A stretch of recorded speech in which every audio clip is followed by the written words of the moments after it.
నమస్తే, welcome to hit TV. ఈ రోజు మనతో పాటు ప్రముఖ ఆధ్యాత్మికవేత్త, లైఫ్ కోచ్ అలాగే ఆస్ట్రాలజర్ ఆర్బి సుధా గారు ఉన్నారు. వారితో మాట్లాడి మరిన్ని విషయాలు తెలుసుకునే ప్రయత్నం చేద్దాం. మేడం, ఈ సూర్యగ్రహణం వల్ల వృషభ రాశి వారికి ఎలా ఉండబోతుంది అంటారు? వృషభ రాశి వాళ్ళకి కూడా చాలా బాగుంటుందని చెప్పాలి. అంటే ఏంటి, వాళ్ళకి తప్పక ఏంటంటే వాళ్ళు చేసే పనులు టెన్షన్స్ అనేవి ఉంటాయి, కానీ టైంకి వాళ్ళు పూర్తి చేసే ఛాన్సెస్, అలాగే పైకి వెళ్ళే ఛాన్సెస్, అంటే ప్రమోషన్ వచ్చే ఛాన్సెస్, పని మీద ట్రావెల్ చేసే ఛాన్సెస్ కూడా మనకి ఎక్కువ కనిపిస్తున్నాయి. మనం చూసామంటే కూటమి ప్లస్ మనకి ఈ ఎక్లిప్స్ కూడా మనకి ఏంటంటే 10వ ఇంట్లో జరుగుతోంది. సో 10th హౌస్ కుంభంలో జరుగుతోంది అనమాట. అలాగే మనం చూసామంటే 2వ ఇంట్లో మనకి జూపిటర్ ఉన్నారు. సో తప్పక ఏంటంటే కొంతవరకు వీళ్ళకి శుభ సూచనలు కనిపిస్తున్నాయి. అండ్ ఆల్సో ఏంటంటే తప్పక వీళ్ళకి ప్రెషర్ అనేది ఎక్కువ ఉంటుంది. వీళ్ళు జాగ్రత్త పడవలసిన సూచన ఏంటంటే వాళ్ళకి హెల్త్ కొంతవరకు ప్రాబ్లమ్స్ ఇస్తాయి. ఎందుకంటే స్టమక్ సెన్సిటివ్ అవుతుంది. అదొకటి కాకుండాను బయట ఎక్కువ తినకుండా, అంటే ఏంటంటే లిమిట్గా తినడం అనేది వీళ్ళకి వెరీ వెరీ ఇంపార్టెంట్ అనమాట. అంటే ఏంటి, ఒక డయట్ ఫాలో అవ్వడం అనేది వెరీ ఇంపార్టెంట్ అని చెప్పడం జరుగుతుంది.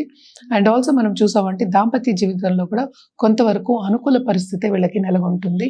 తప్పక వీళ్ళకి ఏంటంటే చేసే పనిలో సంతోషం అనేది ఉంటుంది. మనం చెప్పేది ఏంటంటే మనకి 2 monthsకి మనం చెప్తున్నాం, గ్రహణం అయిపోయిన తర్వాత ఇంకా నెక్స్ట్ మంత్ కూడా వీళ్ళకి చాలా బాగుంటుందనే చెప్పాలి. అదొకటే కాకుండాను ఈ రాశికి అధిపతి మనం చూసాము అంటే 10th హౌస్లో ఉన్నారు. గ్రహణం కూడా ఏంటంటే చంద్రుడు కూడా మనకి చూసాము అంటే 2-2.5 రోజుల్లో వెళ్ళిపోతారు. సో 4 గ్రహ కూటమి కూడా జరుగుతోంది కనుక మనం మాట్లాడుకునేది గ్రహ కూటమి ప్లస్ ఎక్లిప్స్. సో ఎక్లిప్స్ కూడా వీళ్ళకి ఏంటంటే పాజిటివ్ రిజల్ట్స్ అనేది ఇస్తుంది. తప్పక మనం చెప్పినట్టు పరిహారాలు పాటించాలి. అలాగే ఏంటంటే వాళ్ళు దానాలు ఇవ్వడం కూడా వెరీ వెరీ ఇంపార్టెంట్ అనమాట. ఓకే, మరి ఎలాంటి పరిహారాలు చేస్తే బాగుంటుంది అంటారు? వీళ్ళు కూడా తప్పక ఏంటంటే లక్ష్మీదేవికి పూజించడం మంచిది, అలాగే విష్ణుమూర్తికి పూజించడం మంచిది అనమాట. అండ్ ఆల్సో మనం చూసాము అంటే జపం చేసుకోవడం ఆ టైంలో, అంటే గ్రహణం టైంలో జపం చేసుకోవడం, అండ్ ఆల్సో ఆధ్యాత్మికంగా మనకి ముందుకెళ్ళడం అనేది వెరీ వెరీ ఇంపార్టెంట్. అదొకటి కాకుండాను ఎవరైనా ఇప్పుడు మంత్రోపదేశం తీసుకోవాలి అంటే కనుక తప్పక గ్రహణం టైం, ఎప్పటికైనా సరే గ్రహణం టైం చాలా మంచి టైము. అంటే మంచి సూచనలు ఉంటాయన్నమాట. ఈజీగా మనకి బ్రెయిన్కి వెళ్తుంది, అంటే ఏంటి ఈజీగా అప్పుతుంది మనకి అని చెప్తూ ఉంటారు. సో తప్పక గురువు దగ్గర దీక్ష తీసుకోవడం అనేది మంచిది. ఆ దీక్షని కంటిన్యూ చేయడం అనేది మంచిది అనమాట. తప్పక ఏంటంటే సూర్యుడికి అర్ఘ్యం ఇవ్వండి, ఇంకా బాగుంటుంది మీకు. మన రుద్రాక్ష విషయానికి వస్తే కనుక తప్పక వీళ్ళు కూడా పంచముఖి రుద్రాక్షతోటి జపం చేయడం అనేది వెరీ ఇంపార్టెంట్. లక్ష్మీ కటాక్షం ఇంకా కావాలి అనుకున్నప్పుడు తప్పక ఏంటంటే షణ్ముఖి తోటి చేయడం అనేది చాలా చాలా మంచిదన్నమాట.